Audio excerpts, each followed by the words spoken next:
Hey everybody, welcome to my review for Joker Folie, Deux, which is now available on 4K Ultra HD Blu-ray. Um, Here we are.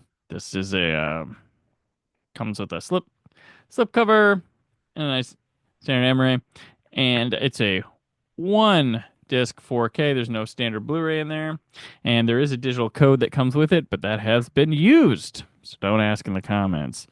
Okay, Joker Folie, Deux. I'm not going to talk about this movie that much because not a fan of it. I did like the first Joker, so this is not just, and I don't mind Todd Phillips, so I'm not. This is not just coasting on that, but I don't want to sit and harp on a negative on the movie. I give it a 1.5 out of 5. Um, they didn't. I mean, the whole they hid it. It's a musical. They didn't hide that. Just the musical numbers stink. And as hard as Gaga is trying there, she can't. I mean, they're turds. They're getting polished gold, but not working. Um, I don't know who this is for.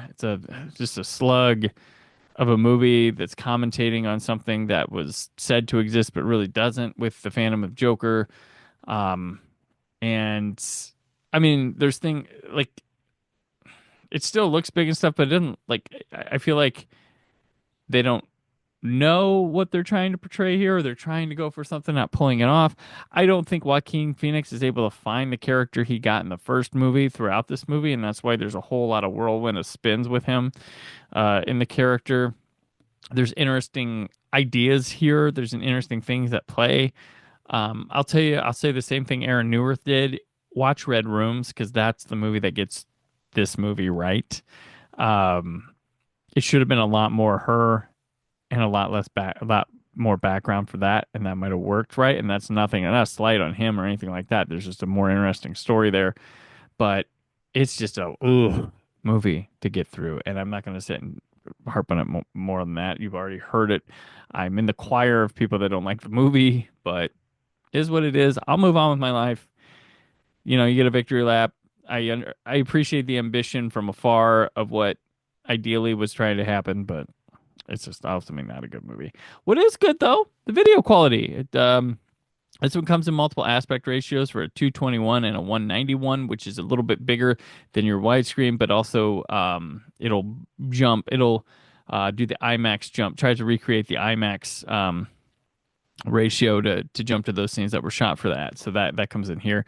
It is 4K or 2160p and encoded HEVC slash H.265. So this looks gorgeous. I mean, this is the new movie, looks great, shot great, has wonderful depth to it. It's like really big feeling.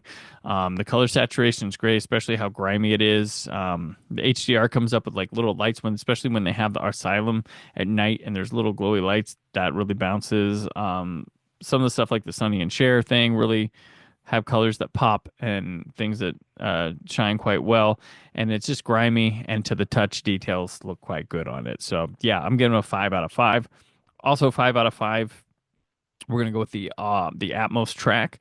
Dolby Atmos, it comes with Dolby Atmos, English 5.1, Dolby Digital, just English descriptive audio for both the United States and the UK.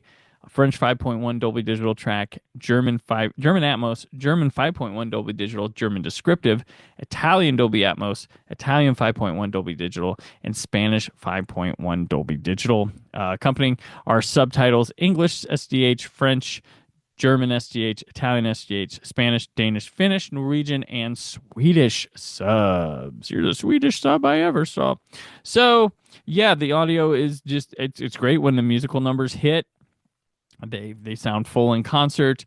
Everything feels quite lived in. Little nice touches from all around the room, from the back corners to the front to the rolling sound that powers through and moves it. Subwoofer hits with the bass quite good, especially on like an explosion, a car crash, or just a door shutting, gates closing, little normal things like that. So it's pretty good.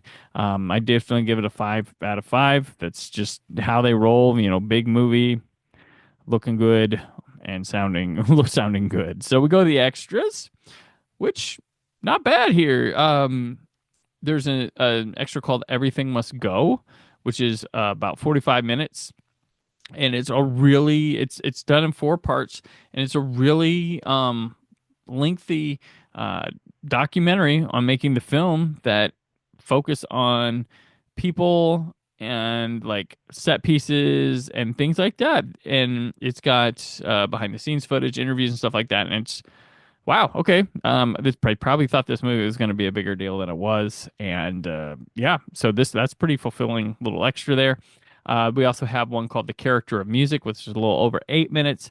It's about Lady Gaga going over the dance numbers in the film and doing rehearsals, things like that. And then we have Crafted with Class, which is about 7.5 minutes, and this is Joaquin Phoenix and Lady Gaga and the crew and stuff looking at the production design of the film. Color of Madness, which is 6.5 minutes, and then we have Todd Phillips and others talking about what the look of the film is and like what they were aiming for with it. And then last, Live with the Joker 516. This one's all about the animated sequence that starts up the film, and that's where we go with that. So I'm pretty surprised with these extras. I'm gonna give them a 3.5. Pretty good stuff. And for this dingy little movie. So to review, 1.5 for the film, 5 and 5 audio and visual, and then a 3.5 for the extras. So overall, I'm gonna give this a 3 because while the movie to me is very subpar, I do think this is a good release for it. So it's solid pickup. So if you like the movie, I don't think you'll be disappointed.